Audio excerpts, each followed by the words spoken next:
मियाँ का ये मसला है कि वो दिमागी तौर पे ठीक नहीं है और मुझे मेरे बेटे के इलाज के लिए पैसे चाहिए होते हैं। ये रेंट पे है, इसका 8,000 रुपया किराया है। अब जैसे हालात हैं बहुत ज्यादा, आज मैं इतनी परेशान थी। मैं आप हमारे घर में एक चीज भी नहीं है खाने के लिए। अभी मैंने सूट सिलाई किया, अभी वो आएगी तो फिर मैंने इन बच्चों को कुछ खिलाना है। बताओ क्या नाम है? अहमद, क्या करते हो? क्या एज है अहमद?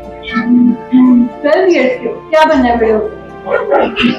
ऑफिसर। सुबह का मैंने एक सूट मुश्किल से सिलाई किया। इसको स्कूल भी लेके जाती हूँ, फिर ट्यूशन भी। कंधे पे उठा के नीचे लेके जाती हूँ, व्हील चेयर पे बिठा के इसको स्कूल। फिर उसके बाद एक्सरसाइज, जो इसका खाना छोड़ दें पर एक्सरसाइज इसकी नहीं छुड़वानी, क्योंकि जब मैं इसकी एक्सरसाइज नहीं थी ना करवा रही तो ये तेजी से बीमार हो रहा था। मुझे थायराइड का मसला है, उसके साथ दिल का मसला बन रहा है। पाँव से मेरे से चला ही नहीं जाता क्योंकि मेरे से वजन नहीं उठाया जाता। अभी मुझे उन्होंने टेस्ट दोबारा लिख के दिए, जो अब डॉक्टरों ने कहा है कि मेरे से चला नहीं जाता, मेरे पाँव का मसला है। तो फिर मैं इसको लेके भी जाती हूँ, उठाती भी, सारा कुछ करती हूँ। तो मेरे से अब ये खर्चा अफोर्ड नहीं होता। मैं कहती हूँ कि कुछ हो कि जो बच्चों का थोड़ा सा खर्चा हो जाए या मेरी मुश्किल आसान हो जाए, थोड़े से हो जाए जो मेरा काम चल। शऊर वेलफेयर फाउंडेशन एक रजिस्टर्ड इदारा पाकिस्तान भर में फलाही मंसूबों के जरिए इंसानियत की खिदमत कर रहा है।